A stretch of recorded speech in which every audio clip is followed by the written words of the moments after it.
Buenas noches, amigos por Israel. Un gusto nuevamente estar con todos ustedes. Hoy vamos a deleitarnos con la segunda parte de la charla de la profesora Alicia Benmergui. El tema, les recuerdo, los judíos, el cristianismo y las consecuencias en la humanidad. La profesora Alicia Benmergui es profesora de Historia, egresada de la carrera de Historia de la Facultad de Filosofía y Letras de la UBA. Cursó estudios en la carrera de Ciencias Políticas de la Facultad de Ciencias Sociales también de la UBA, dictante de cursos de Historia Judía en numerosas instituciones comunitarias y extracomunitarias, nacionales y del exterior. Conferencia de Historia Judía en Radio Sefarad, España. Le voy a pedir, por favor, que no toquen sus micrófonos porque hay interferencia y no vamos a poder, sino hacer la actividad. Yo ya cerré todos los micrófonos. Alicia, ¿podés reabrir tu micrófono? Viendo. Listo, ¿me oís? Perfecto. Bueno.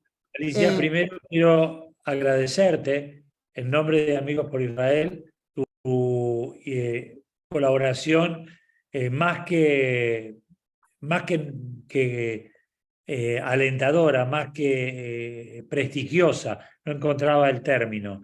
La verdad es que pocas personas dentro de la comunidad y de la profesionalidad conocen el tema este como lo conocés vos y con el ahínco que has puesto en preparar esta charla.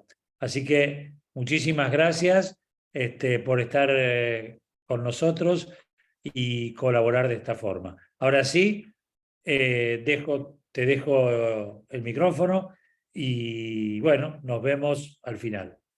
Bueno, para mí, vos sabés que es un placer y es casi... y además también tengo que decir, y lo quiero decir, más allá de eso también se lo debo a mi querida facultad de Filosofía y Letras de la UBA, porque ahí también aprendí muchas otras cosas sobre los judíos y también tuve la oportunidad, así que es algo que nunca voy a dejar de agradecer y bueno, me gusta mucho trabajar en estos temas y me parece importante que tengan divulgación y conocimiento. Bueno, vamos a comenzar.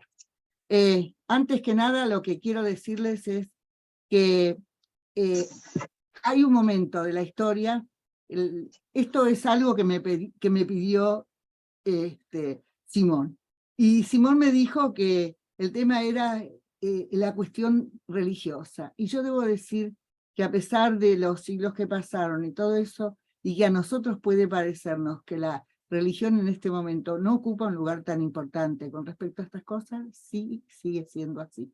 Es la madre de la religión y las creencias religiosas de muchísima gente, de millones de personas, siguen influyendo sobre estas cosas, más el agregado de otros condimentos de los cuales hoy voy a hablar. En principio sí que les quiero decir es que no quiero hablar desde el prejuicio, vamos a hablar desde el conocimiento, desde tratar de explicar algunas cuestiones.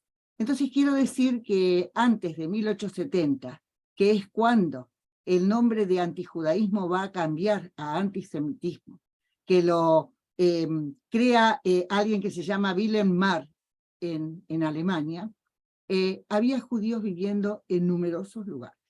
Y uno de estos lugares, y por eso lo estoy mostrando, lo que ustedes están viendo, son estos judíos sefaradíes que llegan desde Brasil, llegan y desembarcan en Nueva Ámsterdam.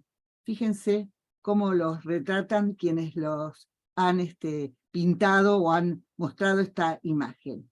Y cuando ellos llegan, eran 36 personas, desembarcan, tratan de desembarcar en Nueva Ámsterdam, la mayor parte de ellos serán lo que se llaman hoy de los Países Bajos, antes le decíamos desde Holanda, eran sefaradíes, y cuando piden autorización al gobernador de la ciudad para desembarcar, dicen,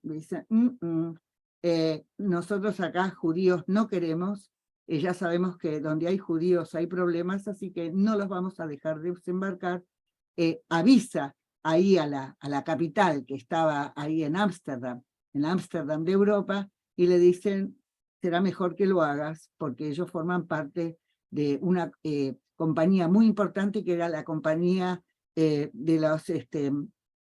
la compañía de los viajes occidentales, la compañía de los occidentales, de las Indias Occidentales, y así que será mejor que los dejes desembarcar.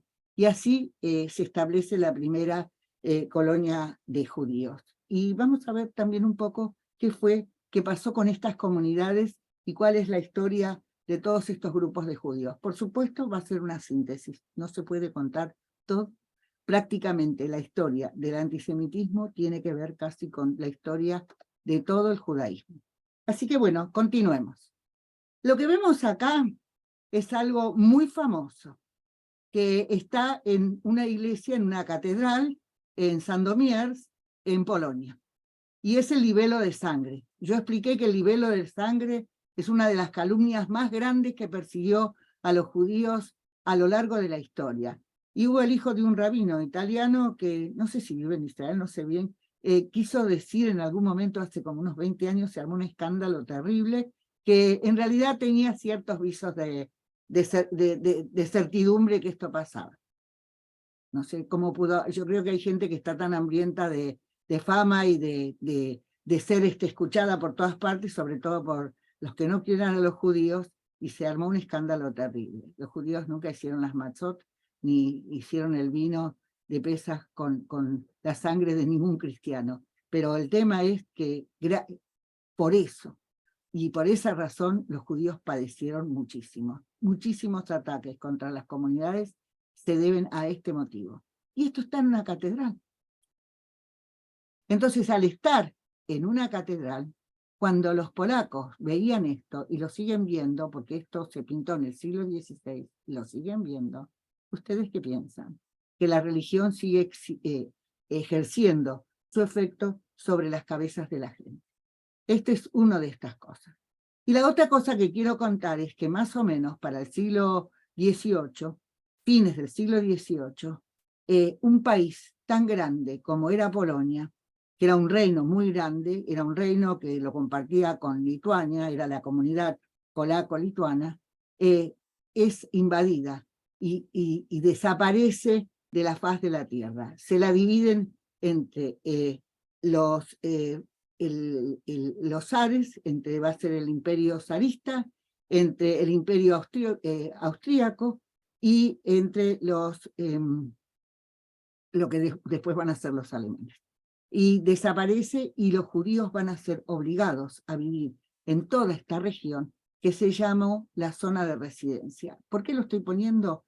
Estoy tratando de que ustedes miren todo esto, porque hay montones de regiones, y cuando a la gente le cuentan que había pogroms en Rusia no era. Los únicos que podían vivir en el imperio zarista eran judíos muy adinerados que vivían en San Petersburgo, y nada más. Y el resto que vivía ahí eran de forma de contrabando. No tenían autorización para residir ahí. Así que quien haya leído las novelas de Sholem Aleichem sabrá cómo había que tener una visa de residencia, autorización para viajar de un lugar hacia el otro. Ustedes ven todo esto, y Ekaterinoslav era la región de donde ahora se llama Dnipro. Dnipro es donde está Ucrania, y esto fue que así los judíos que descendemos de aquellos que han vivido en esta región, descendemos de los ucranianos, no de los ucranianos, de la zona de Ucrania. Bueno, acá tenemos entonces esta zona de residencia. Cuando yo contaba, me decían, bueno, pero en Polonia también había pogroms. No, no es la zona de residencia tenía pogroms en todas partes, y donde vivían estos judíos estaban, y eran una población muy numerosa. Esta zona de residencia desaparece cuando desaparece con la revolución del siglo de 1918, cuando desaparece y cae el imperio zarista. Bueno, vamos a seguir mirando. Y entonces acá tenemos una reproducción de los ataques que, y además se llaman pogroms, y el pogrom es una cosa muy peculiar y tiene un nombre muy específico por la simple y sencilla razón que los pogroms eran preparados desde el gobierno. Nunca fueron manifestaciones espontáneas. Siempre había oficiales de gobierno que los impulsaban. Esto tenía que ver con la miseria en la que vivían el pueblo, todos los rusos, los polacos, en la miseria en que vivían y en el atraso, y esta era la manera de distraer la atención y además darle las oportunidades a las poblaciones vecinas de quedarse con los bienes, con los chicos, con las mujeres, y todo el mundo debe tener alguna historia de pobre en su familia, por lo menos de los que descendemos de ahí. Y acá lo que tenemos es otra imagen, ¿no saben? La conseguí, estoy de lo más emocionada, sobre todo porque es ucraniana. Es una canción que siempre escucharon los chicos y la gente en Ucrania. Es una canción tradicional ucraniana. Y si ustedes miran, es sobre un judío. Y este judío está colgado de una rama, y es un judío que está siendo torturado y perseguido por su vecindad. Ustedes miren, acá, donde yo estoy enseñando con esta flechita, no sé si la alcanzan a ver, es cómo están tomando, tomaban mucho siempre, y cómo estaban festejando y divirtiéndose a costas del judío. En Tevye Lechero eso también está visto y contado. Bueno, y acá entramos a otro lugar y a otro espacio. Al lugar y espacio que entramos es a Estados Unidos. Estados Unidos tuvo un antisemitismo muy viejo, antiguo, que prácticamente está desde el siglo XVII que existe. Y tiene que ver con el rechazo que existe hacia los judíos, pese a que los judíos llegaron en 1656, que es cuando llegaron estos judíos sefaradíes, se instalan ahí, son los primeros judíos que van a vivir, viven en Nueva York y después en Rhode Island y todo esto, y los judíos van a ser, hay uno que va a perder su fortuna en la guerra de independencia que libró Washington para terminar con los ingleses, Solomon, y hubo judíos que pelearon en la guerra y muchos murieron en esta guerra de independencia contra los ingleses. El antisemitismo era grande. Y hubo una guerra, la guerra de secesión, donde los judíos se pelearon más de 10.000 judíos en esta guerra. Sin embargo, si ustedes se fijan bien, acá hay toda una cosa de desprecio, y son estas caricaturas antisemitas. Ustedes miren cómo están desangrando estos judíos a este norteamericano que está haciendo, prácticamente está repitiendo la calumnia de la crucifixión. Ustedes fíjense, y acá atrás hay una imagen. La imagen es de un judío, de un pobre judío, que más o menos a principios del siglo XX fue ahorcado, fue linchado, porque fue acusado falsamente de haber asesinado a una chiquita cristiana. Fue tan terrible, a él estaba preso y fueron y la sacaron, esto era en el sur, lo ahorcaron, y a partir de ahí nace la Claims Conference, la junta de judíos que va a defender a los judíos en contra del antisemitismo existente. No se olviden que en Estados Unidos existió el Ku Klux Klan. Bueno, continuamos. Aquí tenemos otras imágenes. Fíjense, acá es una burla, siempre es el mismo estereotipo, siempre son las mismas caricaturas. Este hombre del pelo oscuro con la nariz semita, la mujer tiene la misma cara que él y la nena tiene la misma cara que él. Si la gente piensa que ahí no hubo antisemitismo, y en otro momento lo dijimos ya para contar qué fue lo que pasó en Hollywood y todo eso durante el nazismo, hay muchas cosas para contar. Pero acá también lo que están viendo ustedes es la imagen del que fue el general Grant. El general Grant, cuando los judíos lo amaron, lo adoraron tiernamente a Lincoln. Tanto lo amaron que cuando lo asesinaron ellos iban los primeros acompañando, y en todas las sinagogas se dijeron oraciones por él, porque él fue muy generoso y bondadoso con ellos y los judíos valoraron mucho todo lo que él hizo por ellos. El general Grant, cuando es la guerra, decide que él no quiere judíos en el ejército del norte. No los quiere porque dice que son traidores, que se van a aprovechar, que van a vender sus cosas, y los echa. Lanza una orden donde echa a los judíos. Esto es en 1862. Fue un escándalo terrible. Y estos judíos se animaron a ir a reclamar. Había judíos en el bando del norte y debo decir que había judíos en el bando del sur. Eso también es importante contarlo. Y entonces, si ustedes miran bien, acá hay una historieta judía, y esta es muy divertida también. Tenían sus órganos de prensa los judíos y sabían cómo defenderse. Grant se presentó como candidato a la presidencia de Estados Unidos. Y entonces acá dice, entonces y ahora. Esto es, entonces los echó. Y ahí Lincoln rápidamente dio la orden que los judíos fueran anular esa orden. Los retó mucho y se indignó mucho con Grant, y eso no se puso en ejecución. Los judíos tuvieron hasta sus propios capellanes. Y entonces en 1882 él se presenta como candidato a presidente. Y entonces fíjense, este diario dice lágrimas de cocodrilo. Ahora se está arrepintiendo y está diciendo, no, no, no, a mí los judíos siempre me gustaron, yo siempre fui amigo de los judíos, todas esas cosas que habitualmente nosotros estamos cansados de oír, sobre todo cuando hacemos falta.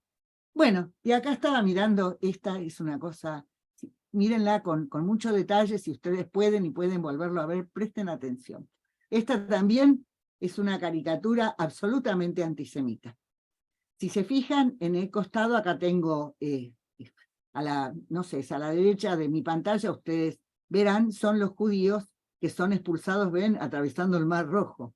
Han llegado a Nueva York. Y Nueva York está tachado el nombre aquí abajo y se llama la Nueva Jerusalén. Este es un judío adinerado importante. Y si ustedes se fijan bien, acá está Moses Lazarus y acá está Aaron Levy. Son los primeros, son sefaradíes. Acuérdense, en la Estatua de la Libertad hay una, la recepción que se le da a los inmigrantes, lo escribió una judía sefaradí, Emma Lazarus. Así que debe haber sido de la familia. Y ustedes miren, acá a mi izquierda, no sé, de mi pantalla, ustedes verán, ellos han llegado pobres, andrajosos, llenos de miseria, y están todos ricos, empoderados. El sol sale para ellos y ellos ya han encontrado, gracias a Estados Unidos, su muy buena vida. Eso es algo que les van a echar en cara. Y acá tenemos un libro que es una de las primeras ediciones de alguien que fue absolutamente antisemita, pero era un antisemita repugnante, que es Ford, el que crea el viejo coche Ford, que cada vez que se vendía uno, y se vendieron por millones, por lo menos en Estados Unidos, tenía un ejemplar del Judío Internacional. Es uno de los textos más antisemitas que se escribió, y hay gente que dice que después él se arrepintió y que pidió perdón. Nunca se arrepintió, nunca pidió perdón, era un tipo repugnante. Y bueno, y acá entonces habla también de los protocolos de los sabios de Sion. Y acá vamos, nos vamos a otro lugar. Entonces nos vamos a Inglaterra. En Inglaterra los judíos también llegaron más o menos para 1650, cuando Cromwell no dice ni que sí ni que no, cuando le piden por favor dejen volver a los judíos, y entonces los judíos van, y por supuesto los primeros que se instalan ahí son judíos sefaradíes, que vienen de Ámsterdam, los que se escapan de Portugal y de todo eso, pero bueno, ellos, gran parte de ellos van a ser muy adinerados. Y después vienen judíos de lo que era la zona de la antigua imperio germánico, que ya estaba en declinación y donde no podían vivir los judíos, podían vivir un padre y un hijo, pero los otros hijos debían irse porque las autoridades no lo permitían.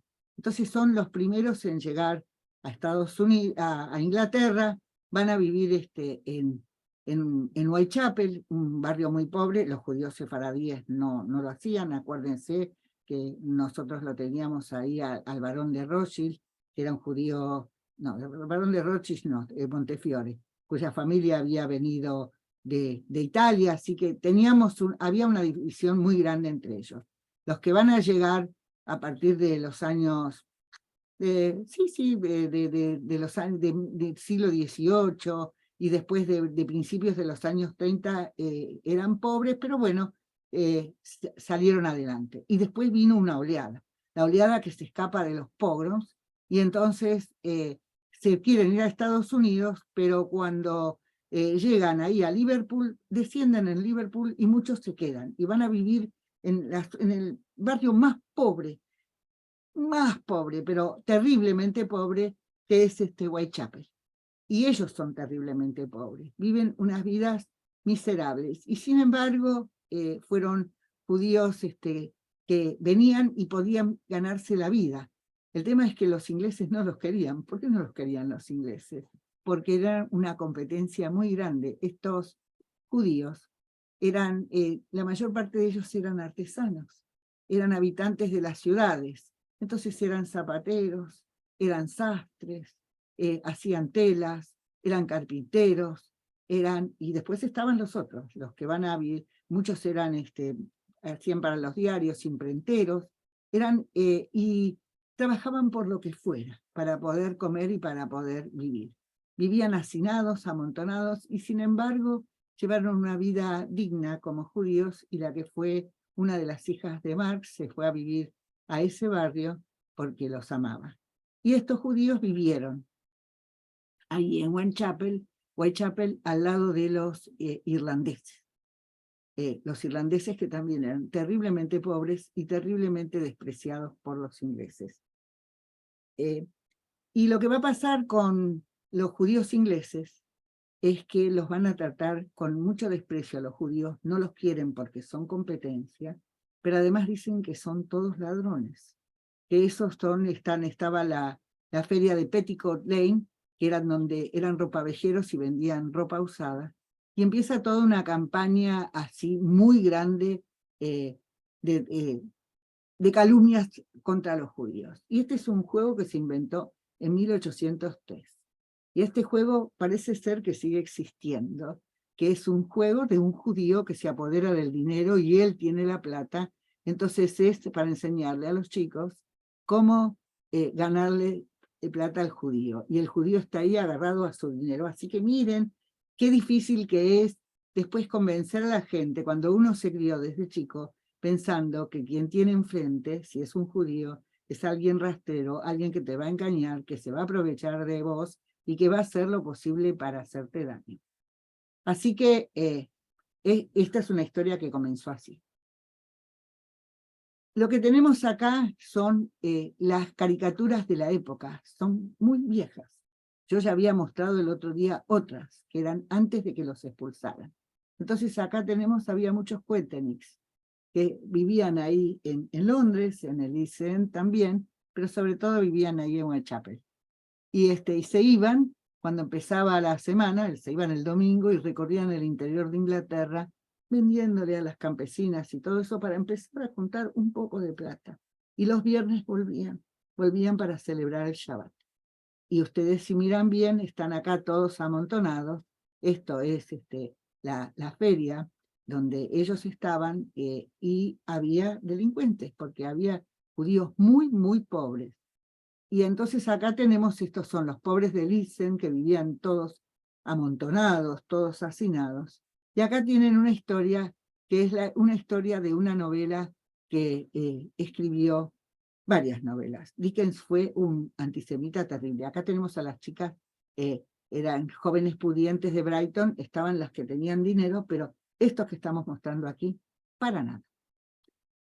Entonces, esta novela, esto está contado en Oliver Twist, pero yo me acuerdo que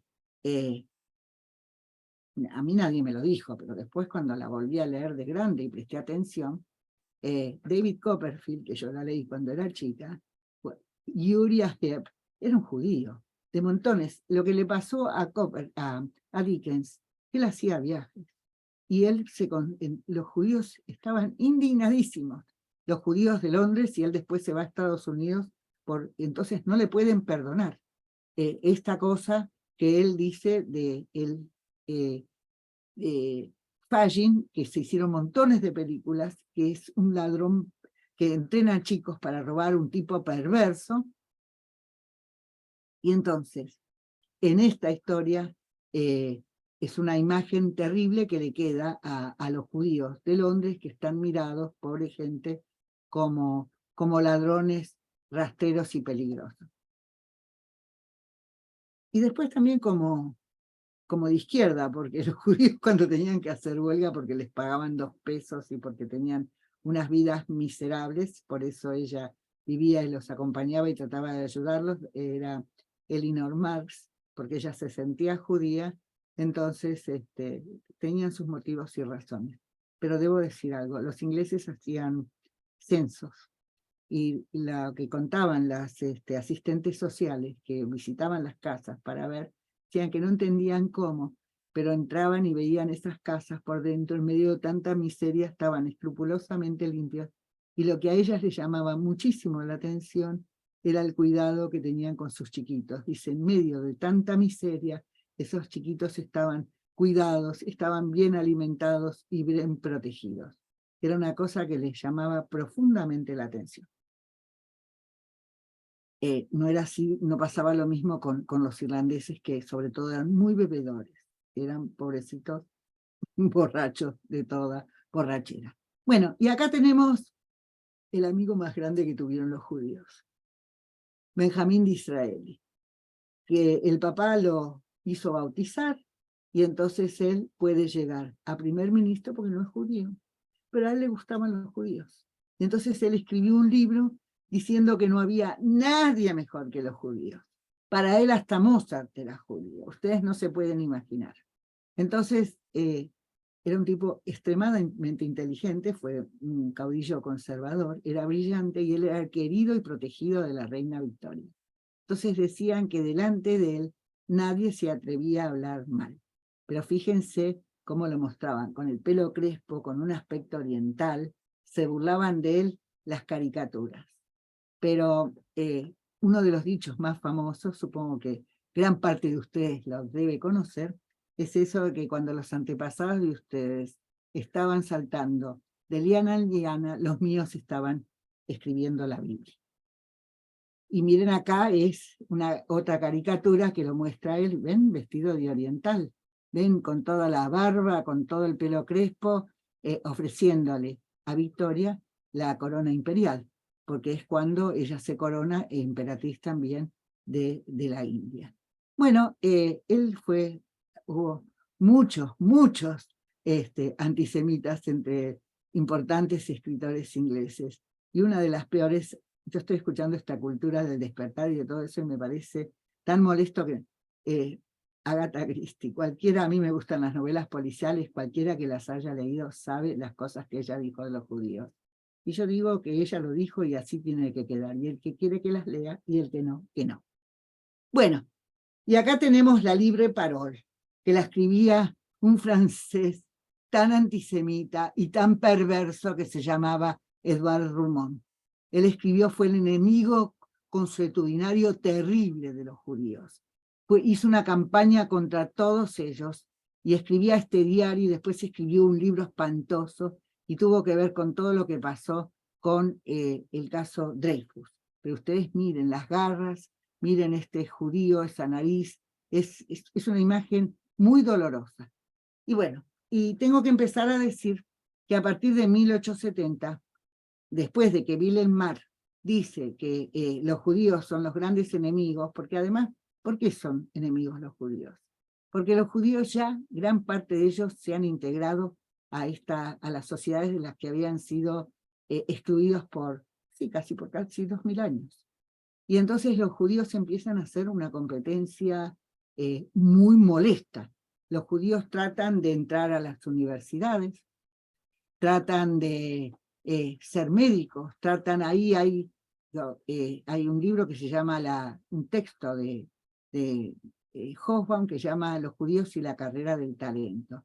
Y quiero decir que yo no creo en el Edith Jacob, para los que saben de qué se trata, pero sí creo que los judíos trataban de salir de esa miseria y de esa exclusión y entonces trataban de estudiar. Había padres judíos que no comían con tal de que sus hijos estudiaran y ascendieran en la vida, y entonces eso hace que los judíos se conviertan en una competencia muy difícil de llevar a cabo. Piensen que los judíos húngaros también, hay un momento donde les prohíben a los chicos ir a la escuela. Iban prácticamente casi todos los chicos estaban educados, los varones y las chicas. Y después también estudiaban y tenían educación secundaria, y los que podían los mandaban a la universidad en el extranjero. Entonces, en medio de una población campesina muy ignorante y muy atrasada, no es que los judíos tuvieran más de lo que podían, no, los judíos hacían lo posible para que esos hijos estudiaran, salieran de esa miseria. Y entonces esto hace que empiece toda una cosa que tiene que ver con el racismo. Y tiene que ver con el racismo porque también hubo quien dijo, apoyándose en la teoría de Darwin, que sobreviven las razas que han quedado, las razas las más fuertes, y que hay toda una teoría sobre que tiene que ver con una visión sobre la sociedad. Y entonces hay las razas más fuertes se van a imponer sobre los más débiles, y la raza más fuerte van a ser los blancos. Eso se llama la teoría de Spencer.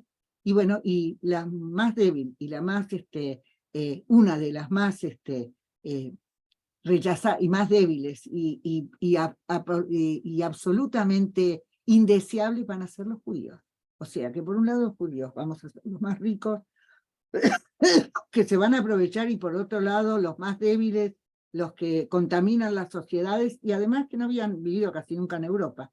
Para todos los que han estudiado historia saben que los judíos vivían en Europa, los italianos, antes de que existiera el cristianismo, y vivían en Roma antes de que Roma fuera imperio. Vivían desde el siglo V antes de nuestra era en lo que es Asia Menor, lo que hoy en día es Turquía, y lo que es Grecia. Vivieron prácticamente, estuvieron en todas partes viviendo en Europa, y sin embargo no se los consideraba europeos y no se los consideraba propios. Y entonces llega un drama terrible que tiene que ver con la Alsacia y la Lorena, que había caído en manos alemanas, y entonces los judíos alsacianos, que se consideraban franceses, se van, y se van a vivir a Francia, no quieren ser alemanes. Y entre esas familias, muchos de ellos, y gente muy importante, estaban los Dreyfus. Y el joven Dreyfus, uno de ellos, decide ser militar para luchar para que la Alsacia y la Lorena vuelvan a pertenecerle a Francia.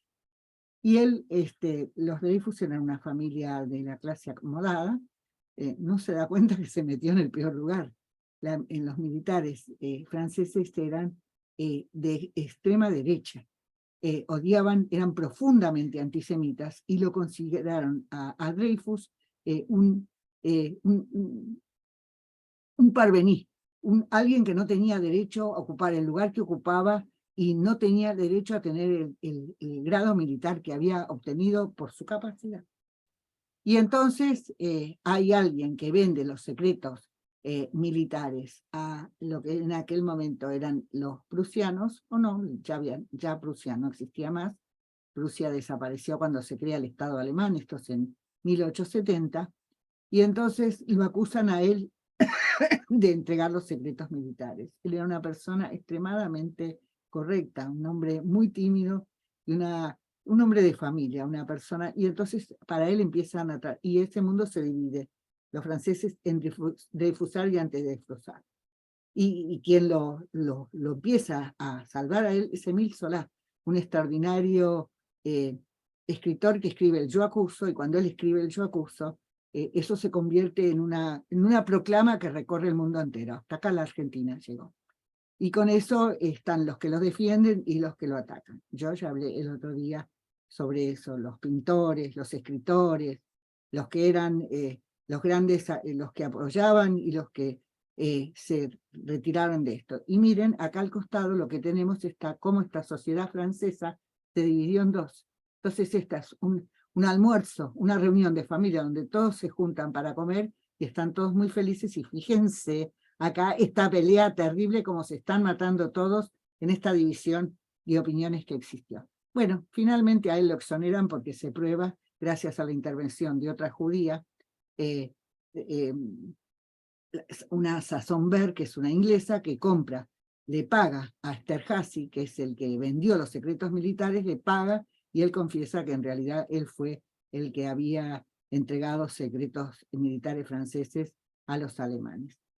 Pero nunca se habló demasiado de eso, nunca se arregló del todo esta ofensa y esta humillación terrible que padeció la familia Dreyfus, una de cuyas hijas fue asesinada por los nazis. Bueno, y acá tenemos otras imágenes. Estas imágenes tienen que ver con una historia que es la del Imperio inglés.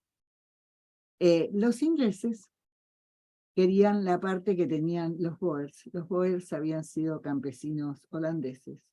Debo decir que si había gente que era muy antisemita, eran los Boers, pero no saben las cosas que les hicieron los ingleses.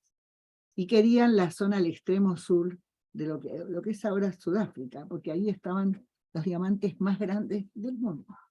Y muchos de estos diamantes y de estas minas pertenecieron a familias judías, judíos que ya se habían alejado del judaísmo, o no, pero bueno.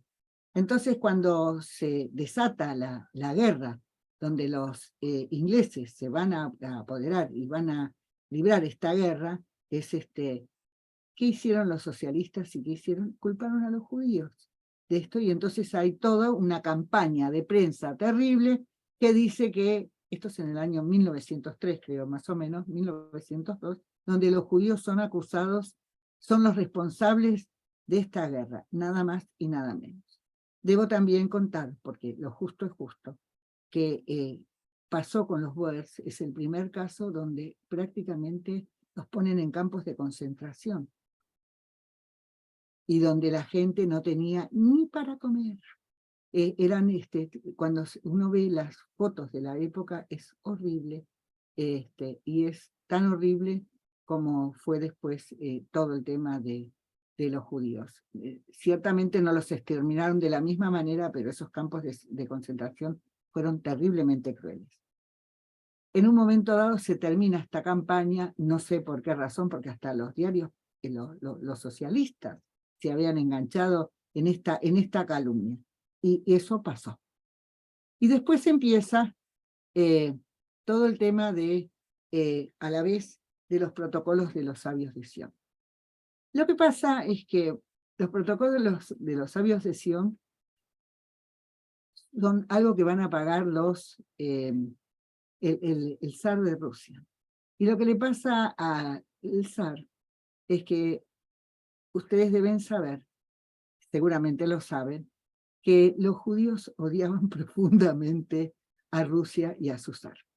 Así que después, cuando va a ser la Primera Guerra Mundial, todos los judíos, incluso los judíos norteamericanos, van a estar a favor de Alemania, van a estar en contra de Rusia.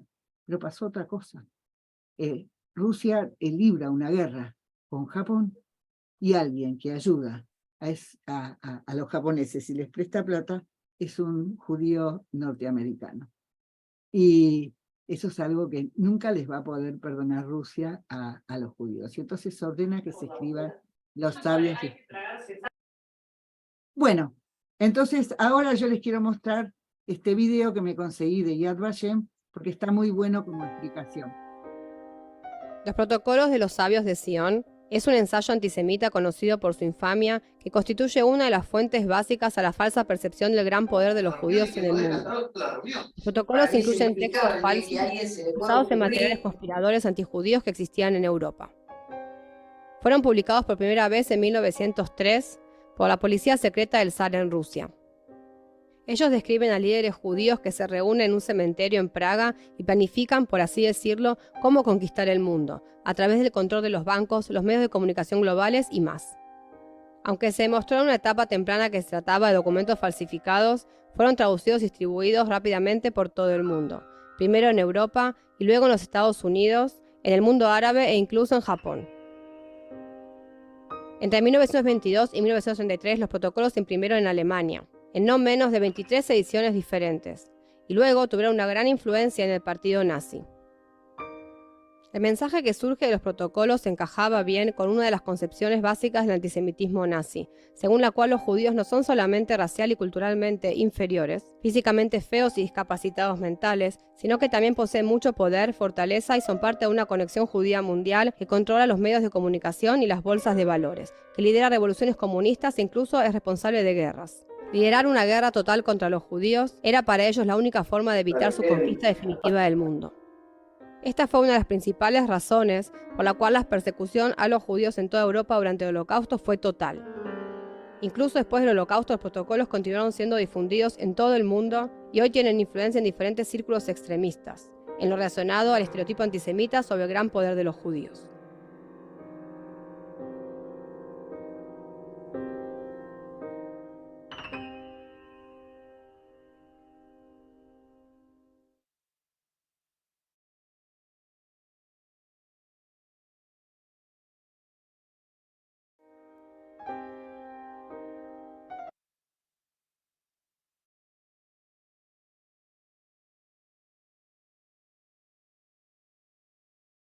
Alicia, tenés cerrado el audio. Listo, ahora no, ¿se abrió? ¿Me oís? ¿Hola? Ok. Ah, bueno. Lo que tengo para decir es que no solo en los países europeos, acá en cualquier lugar, cualquier kiosco, esto se consigue. En los subtes, en cualquier parte, los protocolos de los sabios de Sion son muy exitosos, se siguen vendiendo, y los egipcios hicieron una telenovela, será unos 15, 20 años, porque en los países musulmanes, en la mayor parte de ellos, o en gran parte de ellos, sobre todo esto tiene que ver con Irán y todo eso, todas estas leyendas antisemitas se divulgaron y fueron muy exitosas. Entonces, aparte de toda la cosa del rechazo, bueno, y entonces tenemos acá las imágenes de cómo fueran representados los judíos y cómo los judíos eran vistos por esta época. También en la Argentina, acá había una fuerte campaña contra los judíos. Y acá está Henry Ford, el judío internacional. Ustedes fíjense la imagen con que estaba traducida y tenían las tapas de los libros. Él fue un enemigo enconado y fue un nazi amigo del Estado, del nazismo, y eso es algo que no hay que olvidarse, porque yo siempre escucho que a nadie le gusta, nadie quiere escucharlo a Wagner, tienen razón, pero los coches, yo creo que los coches Ford, y hay un montón de gente, pero fue uno de los más, y además porque Hitler hasta lo condecoró, fue profundamente antisemita, y aunque algunos dijeron que él, ya lo dije una vez, se arrepintió, jamás se arrepintió, y fue un sentimiento que conservó para siempre. Y ustedes miren bien, esto estamos hablando de Estados Unidos, y de Estados Unidos, me falta muchísimo para contar de todo lo que pasó, incluso durante la guerra.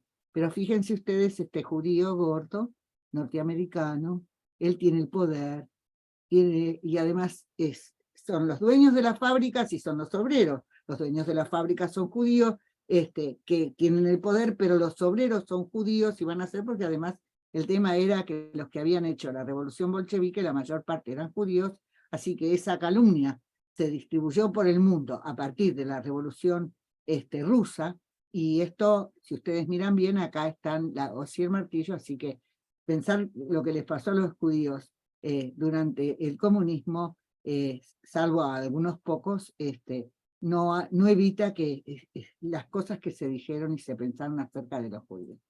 Bueno, y acá tenemos uno de los más enconados amigos y uno de los inspiradores de todas las teorías racistas que llegaron a Alemania. Se llamó Houston Stewart Chamberlain. Él no era el Chamberlain que fue ministro. Dice que no solo el ser judío, pero también todo lo que deriva de los judíos desintegra las sociedades y hace un daño terrible. Él fue muy admirado por Hitler, él fue muy admirado en Alemania, yo creo que él incluso y él fue uno de los ideólogos sobre los que se basó también el nazismo para todo esto que se dijo. Y acá lo que les estoy mostrando es la Legión Judía. La Legión Judía fue hecha por Trumpeldor y el líder, no me acuerdo el nombre, bueno, que fueron convocados los judíos a luchar en la Primera Guerra Mundial. Y les voy a contar un secreto. El secreto es que los judíos ingleses fueron a luchar en el ejército inglés. Pero había un montón que no se sentían para nada sionistas. En esa época ya existe el sionismo. Y había judíos ingleses que incluso eran de izquierda, eran comunistas, o estaban los del Bund, estaban todos. Los judíos somos muchas cosas todas juntas y a la vez. Y sin embargo, se fueron a luchar en esta legión judía, a Jerusalén. ¿Saben por qué no querían luchar con las tropas inglesas? Por el antisemitismo terrible que había. Era espantoso. Y hay la historia de un poeta judío, de alguien que escribió hermosísimas poesías, que también era un extraordinario pintor y dibujante, y él escribía su historia. Él murió el primer año, estaba con las tropas inglesas, ahí las británicas, ahí cuando la Primera Guerra Mundial, y el padecimiento que él tuvo, lo que le hicieron imposible la vida, porque era judío, y encima creo que, qué sé yo, tendría 21 años cuando se murió, y es muy respetado y muy admirado en la actualidad por la sociedad británica en general, pero realmente el antisemitismo existente entre los ingleses era terrible. Bueno, acá tenemos un dibujo de cómo eran los ataques contra las poblaciones judías de Frankfurt, de todos los lugares que a ustedes les gustaron. Miren disculpen, miren este gusano, que está tratando de apoderarse del mundo y de Europa, este gusano. A mí no me gusta mostrar estas cosas, pero bueno, no voy a decir que todos los que...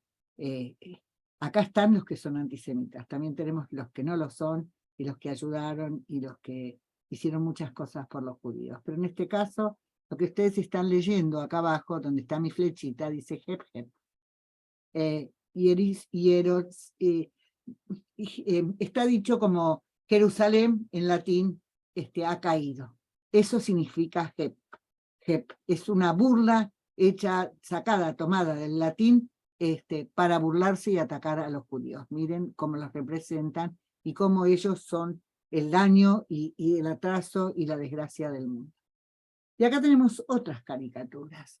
Miren estas tiernas y dulces doncellas alemanas, con rubios cabellos, caras delicadas, y fíjense la garra y el libidinoso judío que se atreve a poner las manos sobre estas bellas niñas por estos judíos repelentes. Eso era lo que pensaba esta sociedad y esta gente que escribía estas cosas.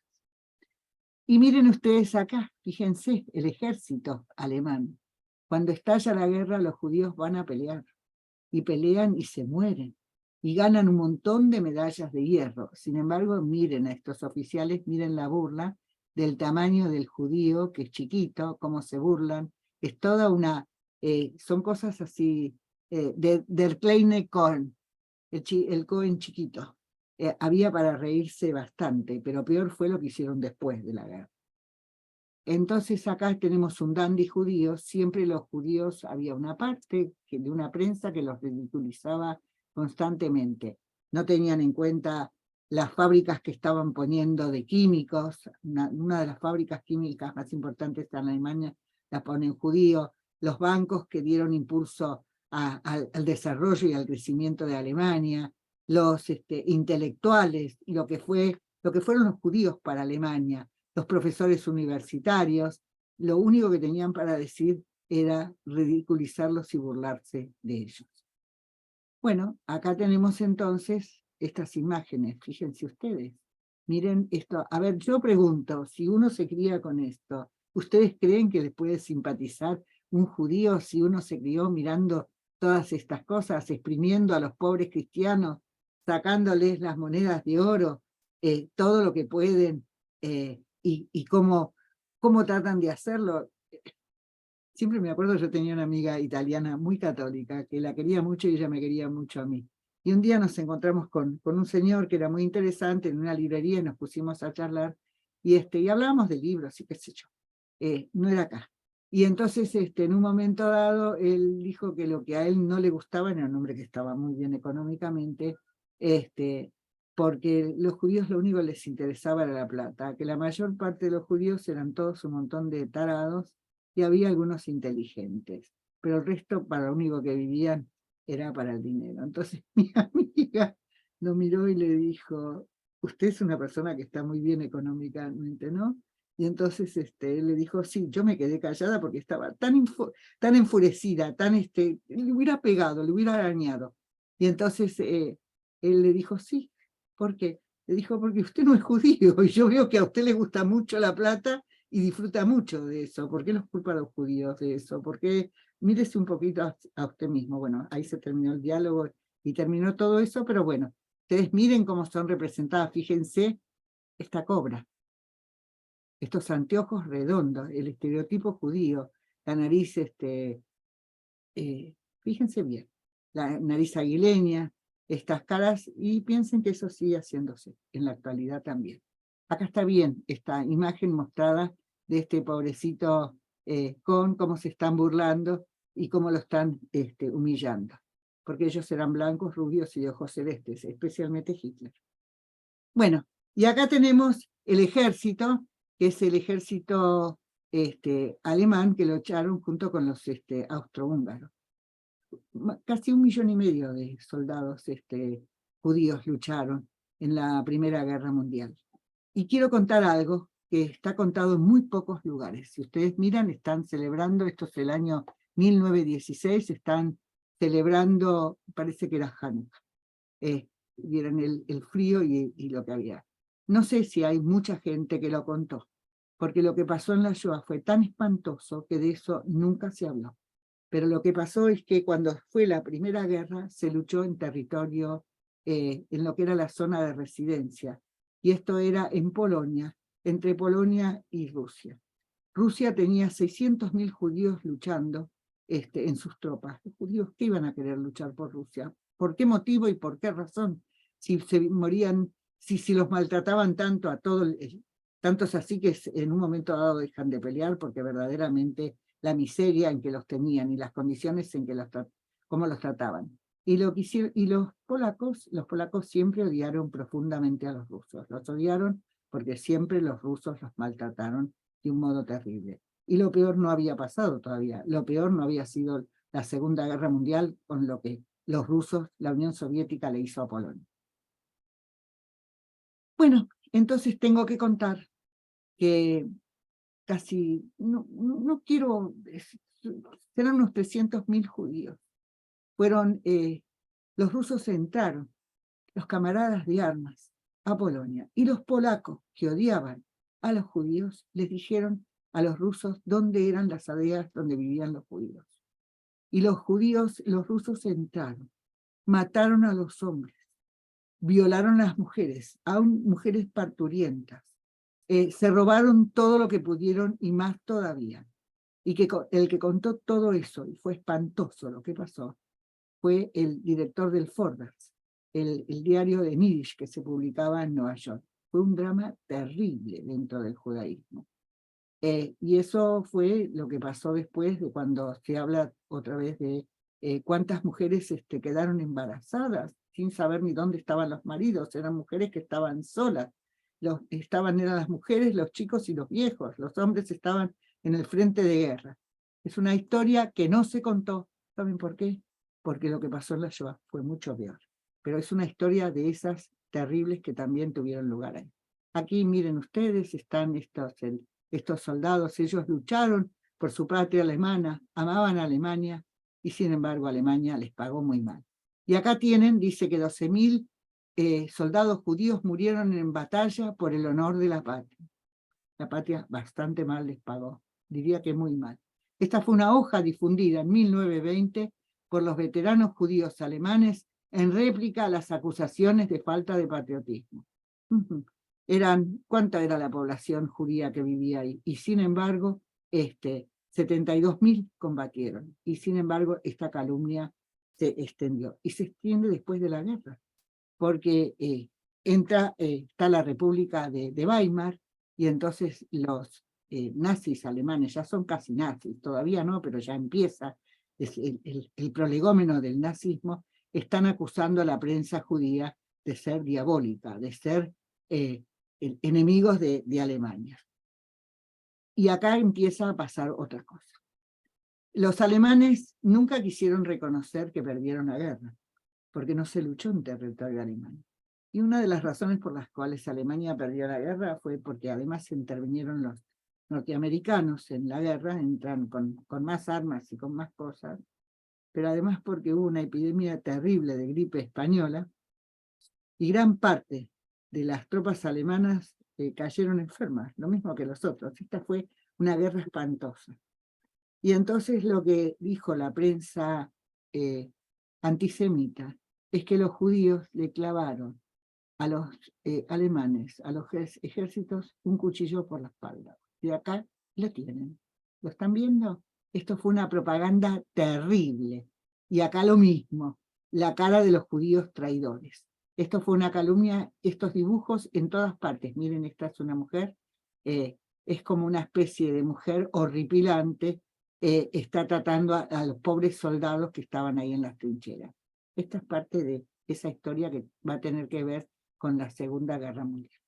Y acá empiezan a publicarse las cosas en los libros contra los judíos. Hay toda una campaña que se va a ser implementada desde todos los lugares. Y acá tenemos un peatón que se para a leer un número del diario antisemita de Sturmer. El atacante en una vidriera de Berlín era un enemigo terrible, Sturmer, contra los judíos. Y el de Sturmer era anunciado en vidrieras cerca de las paradas de autobús, cafés concurridos, parques y cantinas de fábricas por toda Alemania.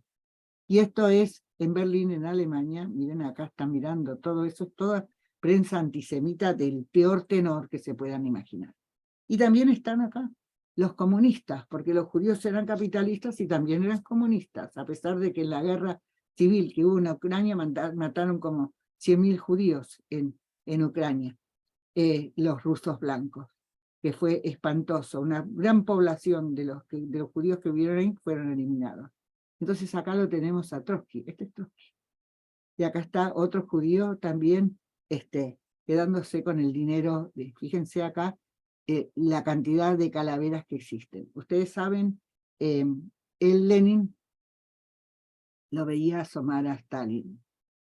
Stalin era una basura de persona. No me molesta decirlo porque es así, eso fue parte de la verdad y es parte de la verdad. Pero Lenin se daba cuenta que estaba muy enfermo y quería que él, Trotsky, lo sucediera. Y Trotsky, que se llamaba Goldstein de apellido y no le interesaba para nada ser judío, dijo, no puedo porque soy judío. No me van a aceptar y no me van a querer. Fíjense, estamos hablando de la Unión Soviética. Estamos hablando de la conciencia que él tenía, que ser judío era un punto en contra. Y fue tan en contra que Stalin le mató toda la familia a Trotsky lo manda a matar ahí en México. Bueno, y acá tenemos en 1940, alguien mirará total, los franceses fueron siempre antisemitas, y yo diría cuidado también con eso. Francia tuvo presidentes judíos, tuvo ministros judíos, tuvo como algunos otros lugares no los tuvieron. Pero esta fue una hecha por los antisemitas franceses, una exposición antisemita, fíjense ustedes en París, miren dónde estaba puesta la propaganda y fíjense ustedes, imagínense lo que esto significa. Y acá, queridos míos, esto hará 2 meses que salió, y es en el diario The Guardian, que bueno, es un diario que los judíos ingleses dicen que no quiere a Israel. Y se armó un lío terrible, porque bueno, los laboristas tuvieron un ministro que yo lo lamento mucho. Hay muchos que dicen que no era antisemita. Yo diré que sí, para mí era absolutamente antisemita. Yo no soy una fanática. Y bueno, y ahora lo tienen de candidato a Starmer.